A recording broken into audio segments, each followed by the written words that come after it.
एक साल चुप बैठने के बाद ऑपोजिशन के दबाव में आकर आप मणिपुर पे चर्चा करने पर मजबूर हुए, और किया भी तो कब? रात के 2 बजे जब देश सो रहा था।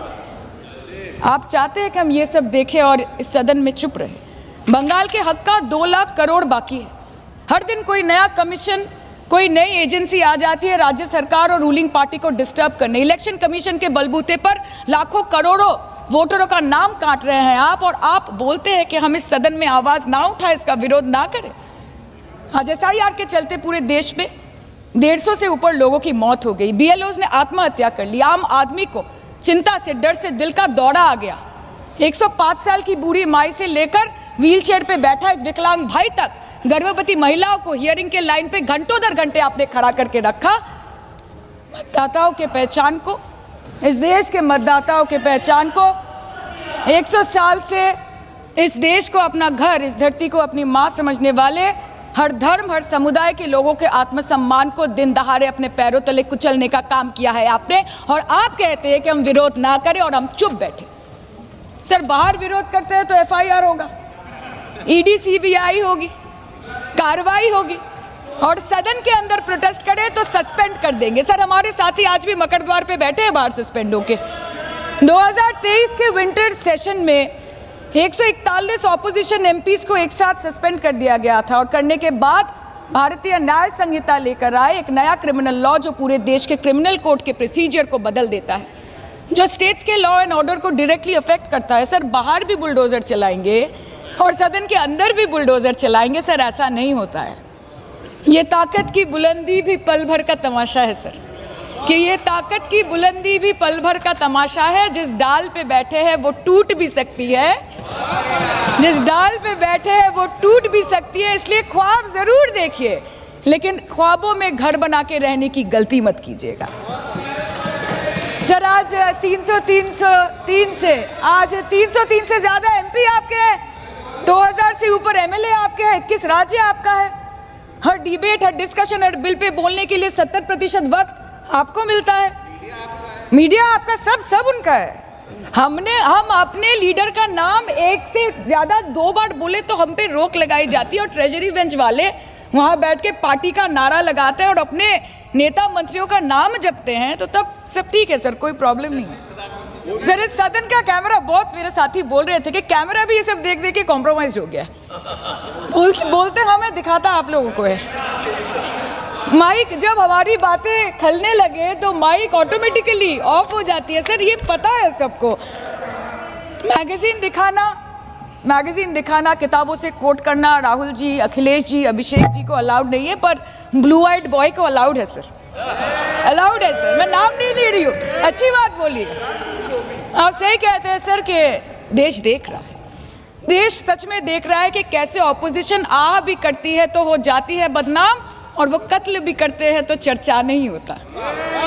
और हम मानते हैं कि LOP का सलाहकार कोई नहीं है सर, परंतु प्रधानमंत्री जी का सलाहकार बनके उनको सदन में आने से रोक दिया ये कहकर कि महिला सांसदों से उनको खतरा है। सर, आपने तो हमको देशवासियों के सामने आतंकवादी बना दिया, और जबकि असली आतंकवादी इस देश में साइकिल चला के घुस जाते हैं और पैदल वापस चले जाते हैं, आप उनको रोक नहीं पाते।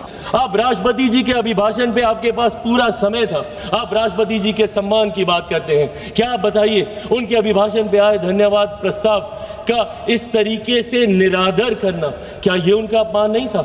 जिस तरीके से विपक्षी दल बंगाल वो गई थी, जिस तरीके से वहां की सरकार, अरे राष्ट्रपति हैं वो, चुनावी राजनीति से, दलगत राजनीति से उठकर है वो, और जिस तरीके से उनका अपमान वहां पे किया जाता है, क्योंकि इनको तकलीफ इस बात की है कि देश के सबसे वंचित वर्ग से आने वाली एक महिला देश के सर्वोच्च पद पर जाके बैठी है, ये बात इन्हें चुभती है।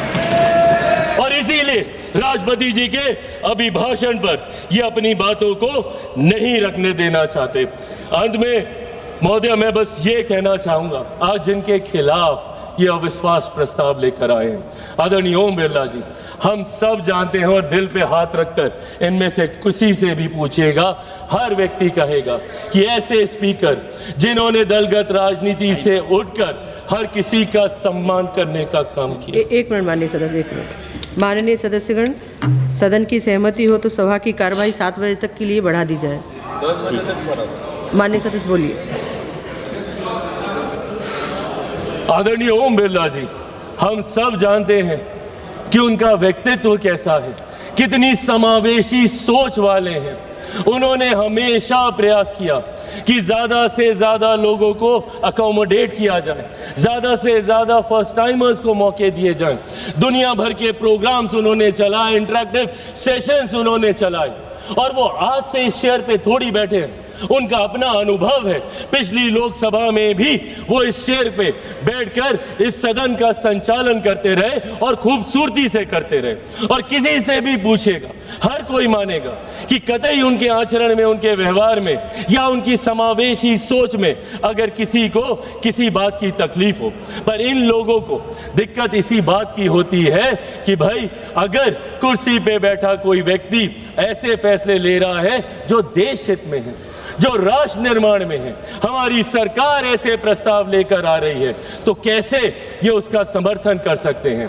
आज पूछिए इनको किस बात की तकलीफ है मेरी सरकार से। इस बात की तकलीफ कि आज राष्ट्रीय स्तर पर ही नहीं, अंतर्राष्ट्रीय स्तर पर मेरे प्रधानमंत्री के नेतृत्व में हम लोग हर सेक्टर में आगे बढ़ने का हम लोग काम कर रहे हैं। किस बात की तकलीफ है, मैंने बाबा साहेब का जिक्र किया। जब मैं इनसे सवाल पूछता हूं कि आपने क्या किया, हमारी सरकार ने प्रधानमंत्री जी के नेतृत्व में बाबा साहेब से जुड़े हुए जितने 5 स्थल थे, भले मऊ में उनकी जन्मभूमि हो या दिल्ली में जहां पे उनका निवास था, या चैत्य भूमि हो या दीक्षा भूमि हो, या लंदन में जहां पे उन्होंने उच्च शिक्षा हासिल की, उन तमाम जगहों को तीर्थ स्थल के तौर पर हम लोगों ने विकसित करने का काम किया। अलग अलग योजनाओं के माध्यम से गरीबों को मुख्य धारा के साथ जोड़ने का काम किया।